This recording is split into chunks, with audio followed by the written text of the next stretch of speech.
가장 짧은 시간 속에서 범서고 3학년 강다영.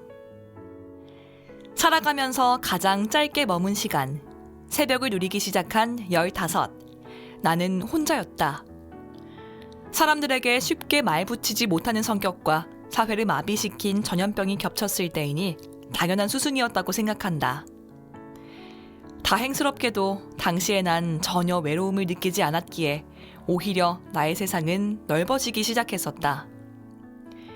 지극히 혼자가 되어 숨으면 나타나는 지나친 솔직함은 나의 표현하고자 하는 욕구를 깨웠다. 그래서 펜을 들고 키보드를 두드렸다. 내가 글을 쓰기 시작한 혼자의 순간이었다. 주로 소설을 많이 썼다. 다른 작품을 보면서 이렇게 됐다면 어땠을까 싶어 나아간 덧붙인 이야기에서 출발해 같은 장르와 비슷한 세계관에 뿌리를 둔 나의 다른 이야기들. 16 끝자락에 다다랐을 즈음에는 나만의 세계를 구성하기에 이르렀다. 나는 비록 혼자였지만 여럿으로 나누어지고 살이 붙어 수많은 사람이 되었다. 가장 조용하고 정지된 바깥과는 다르게 내 머릿속만은 인파 속에 묻혀 그들의 깊은 내면과 대화를 나누는 무척 활발한 순간이었던 듯 싶다. 언제나처럼이라는 말은 아주 어리석은 말일지도 모른다. 고등학교에 입학하며 맞이하게 된 너무나 강렬했던 변화는 내가 언제나처럼 할 수 있다고 굳게 믿었던 것들을 더 이상 할 수 없게 만들었다. 변화는 다름이 아닌 다양한 사람들이었다. 내가 홀로 찾고 탐구하던 상상의 인물이 아니라 만지고 볼 수 있는 각자의 세계를 가지고 살아가는 또래의 타인들. 그 새로운 친구들은 굳게 잠긴 나 혼자만의 시간을 두드리기 시작했다. 여태껏 경험하지 못한 개성 있는 세상을 맛보게 된 나는 변화를 기꺼이 받아들였다. 새벽은 친구들과 대화하는 시간이 되었다. 몇몇 친구들에게는 내가 써온 습작들을 보여주며 그들의 칭찬과 기대에 힘입어 계속해서 나의 이야기들을 확장시켰다. 온전한 고요의 새벽을 잃었을지라도 정말 즐겁고 행복했다. 그러나 행복했던 시간들은 되레 과격한 변화를 일으키고 말았다. 18의 시작. 달콤하고 꿈같은 세계를 영위해 오고 있을 무렵이었다. 여느 때처럼 노트북 키보드를 두드리려던 새벽녘이었다. 나는 독립심이 강해 자유를 찾아 떠나는 새로운 인물을 구상 중이었고 그 인물을 입체적으로 만들기 위해 고민하고 있었다. 생각에 생각이 꼬리를 물고 내려가다가 찰나의 순간에 이런 생각이 스쳤다. 나는 타인에게 의지하지 않고 용기를 낼 수 있는가? 어떤 비난을 감수하더라도 내 꿈을 향해 나아갈 수 있는가? 그 시기는 내가 친구들과의 교류가 매우 활발해진 동시에 가정에서 내게 요구하던 길로 인해 갈등이 극에 달한 상태였다. 이 때문에 나는 고작 질문 2개로 큰 충격에 빠졌다. 타인과 있을 때의 나와 혼자 있을 때의 나 사이에서 극심한 괴리를 느낀 것이었다. 타인, 그러니까 가족들과 친구들의 세상을 겪으면서도 나는 그들과 정서적으로 적절한 거리를 두고 있다 여기었건만 어느새 그들의 작은 잔소리 하나에도 자신을 잃고 그들에게 동화되어 버리는 내가 있었다. 창작하기 위해서는 솔직하게 생각해야 한다.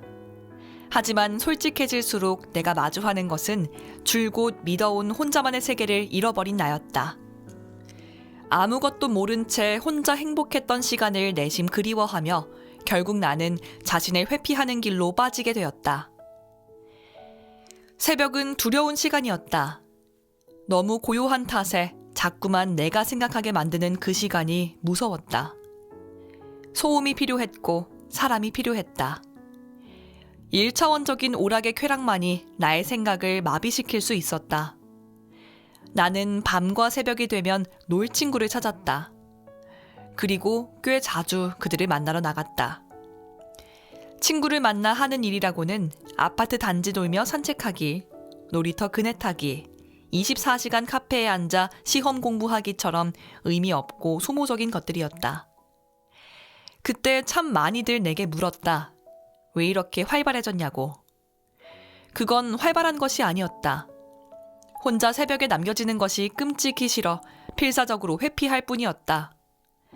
머지않아 폭주를 멈췄지만 깊게 생각하지 않으려는 성정은 습관이 되어 머물렀다. 우습게도 나의 회피를 멈추게 한 것은 내가 열심히 두려워하던 새벽의 어느 날이었다. 생각하지 않기 위해 강박적으로 붙잡고 있던 나의 사람들과 떨어진 것도 모자라 집중할 일도 없던 짧은 몇 시간. 나는 잠에 들기 위해 안간힘을 쓰고 있었다. 불안으로 요동치는 마음을 다잡기 위해 차분한 음악을 틀어놓고 정자세로 누워 눈을 감았다.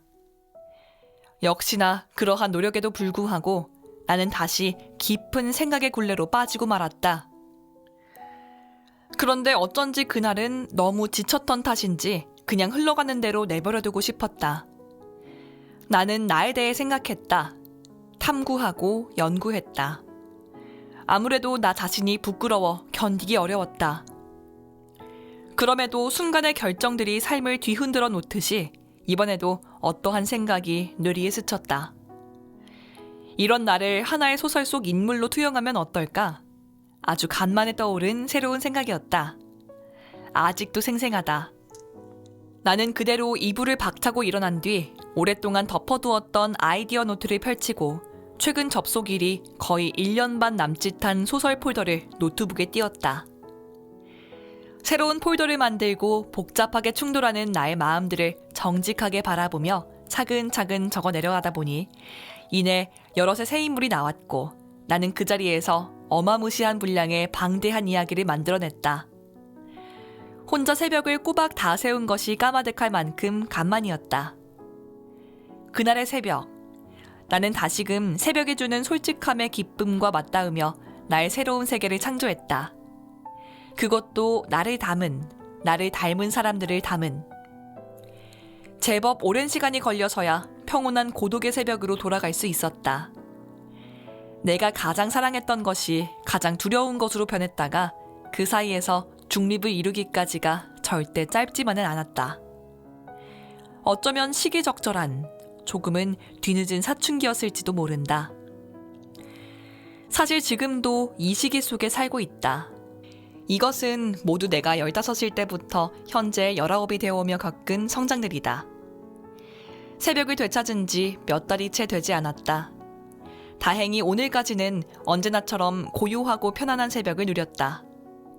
하지만 항상 언제나처럼 살아갈 수 없으니 나는 알지 못한다.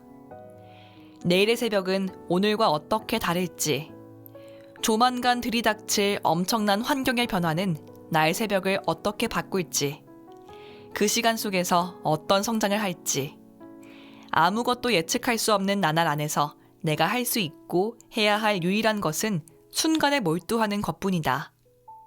그리고 새벽이 되어 지나치게 솔직해진 자신에게 묻는 거다.